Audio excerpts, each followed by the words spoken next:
Bienvenue sur Mondico Télévision, c'est l'heure de votre émission Une femme un jour qui reçoit pour vous toujours des femmes inspirantes. Elles racontent leur parcours et les moments très spéciaux de leur vie. Pour aujourd'hui, nous recevons pour vous Madame Olive d'Azur. On vous laisse en apprendre plus sur elle.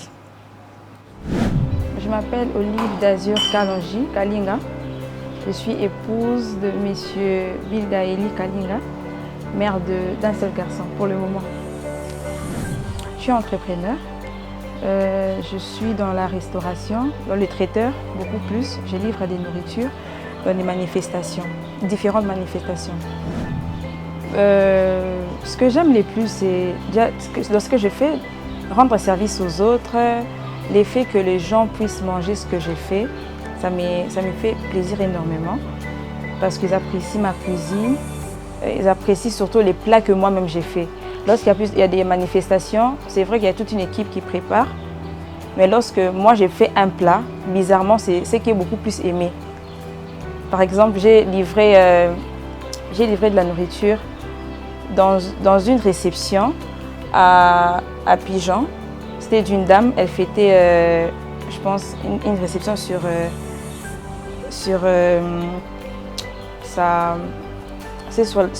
l'entreprise. Alors moi, c'était une réception de 60 à 70 personnes. Et moi, bien qu'il y a toute une équipe qui s'occupe de ça, mais moi aussi, j'ai fait ma part et j'avais préparé le pondo. Et bizarrement, c'est ce que les gens avaient apprécié. Et le mari de la dame, c'était un blanc. Il avait vraiment aimé mon pondo. Voilà.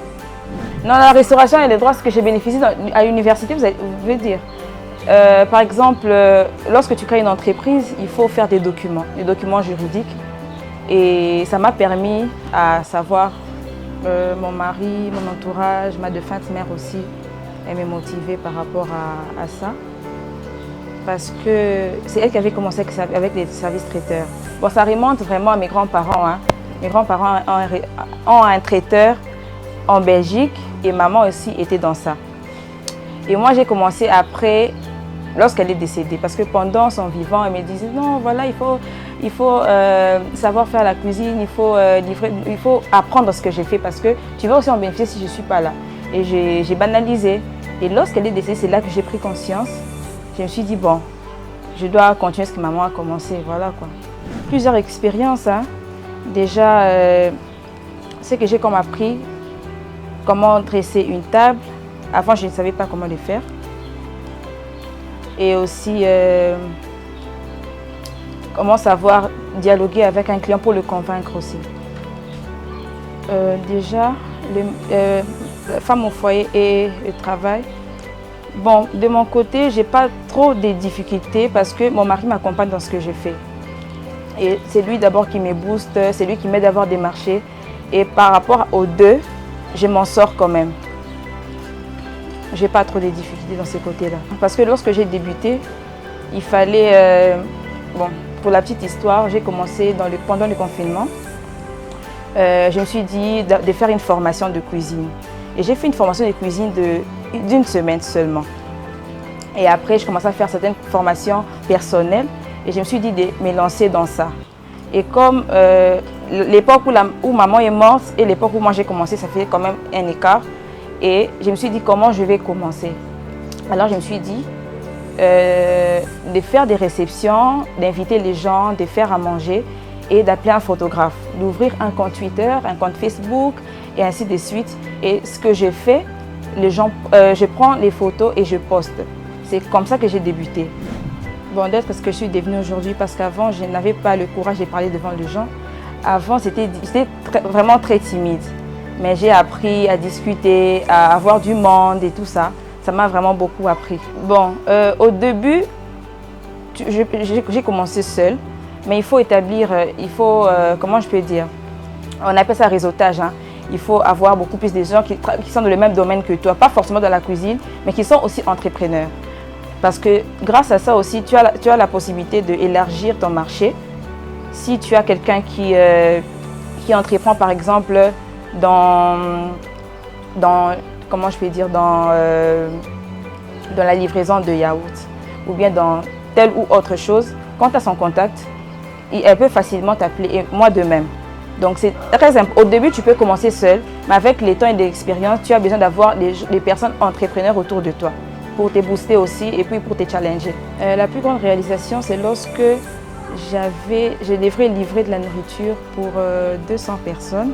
C'était en ville, vers, comment on appelle le bâtiment, Orca, juste en face. Alors c'était pour des gens qui ne sont pas ici. On m'avait contacté, bon, il y a une voiture, un monsieur qui m'a appelé. Ah bonjour madame, j'aime bien ce que vous faites sur Twitter, j'ai une réception, j'aimerais m'entretenir avec vous. Et la personne est venue me chercher à l'époque à l'UPC. Il m'a pris dans son véhicule, j'avais tous les droits d'avoir peur, mais je me suis dit, bon, c'est le travail, c'est le business, il faut affronter. Je suis allée, j'ai discuté. Et c'était mon premier marché, lorsque j'ai donné un prix, on n'a pas discuté. Et j'avais beaucoup gagné.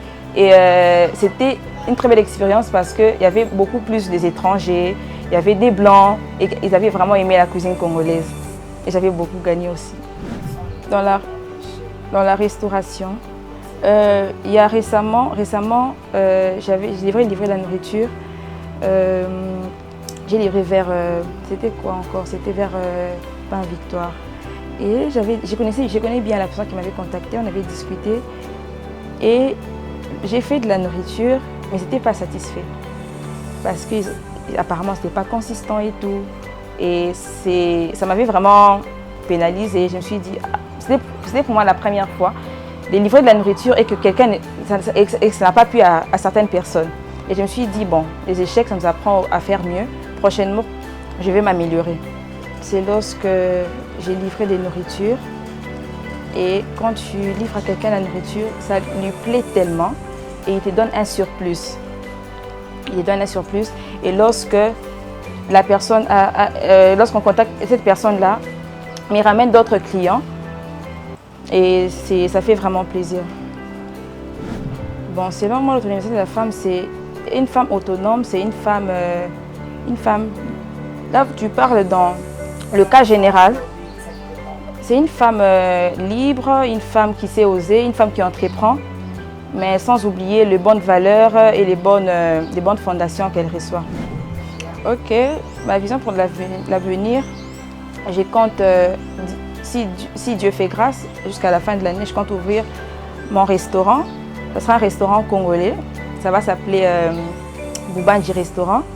Boubanji, c'est dans ma langue maternelle. Hein. En Chiluba, ça veut dire richesse, donc je vais faire des spécialités congolaises et aussi ouvrir une grande poissonnerie où je vais vendre du poisson frais. Ma manière de servir, la manière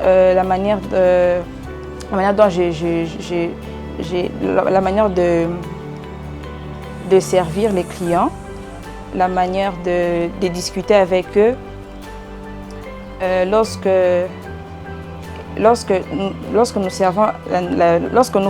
nous rencontrons quelqu'un, il y a des gens qui préfèrent plus avoir des services traiteurs. Pourquoi? Ils se disent qu'ils ramènent la nourriture qui n'est pas chaude, et la nourriture n'est pas bien épicée, ils bouffent de l'argent sans nous ramener un bon résultat.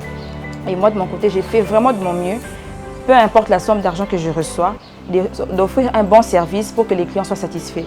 L'important, ce n'est pas d'abord de recevoir l'argent, mais quand tu rends un bon service, ces bons services, ça te ramènera d'autres clients et d'autres clients encore. Mon plus grand défi, c'est de pouvoir un jour être contacté, un jour préparé pour le président de la République. Wow. Ouais, mon plus grand défi. Parce qu'on voit sur les réseaux sociaux comment la première dame rencontre des entrepreneurs et tout ça. Et moi, ça me ferait plaisir un jour de faire la même chose, de préparer la nourriture et d'être consommée par le président. C'est pas facile. Il faut beaucoup apprendre.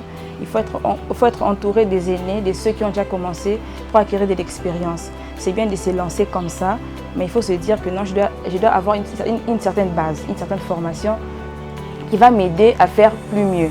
C'est vrai que nous sommes appelés à faire plus mieux que les autres. Mais pour pouvoir faire plus mieux que les autres, il faut être entouré des bonnes personnes qui vont mieux vous encadrer à être meilleur demain. Donc il ne faut pas décourager, il faut se lancer et voilà. J'aimerais encourager les femmes à entreprendre, pas seulement dans les traiteurs, mais dans plusieurs autres activités. C'est vrai, c'est pas facile, c'est dur, mais il faut persévérer. Il faut persévérer avec beaucoup de courage, ça va aller. Ah, je dis merci de m'avoir invitée. Je devais passer depuis longtemps, mais avec la grossesse, l'enfant et tout ça, ça avait perturbé. Mais je suis là, je suis contente. Merci d'avoir pensé à moi. Voilà, c'est la fin de votre émission Une femme un jour. C'était Madame Olive Kalinga. Alors, je vous retrouve demain avec un nouveau numéro. Portez-vous bien. Bye.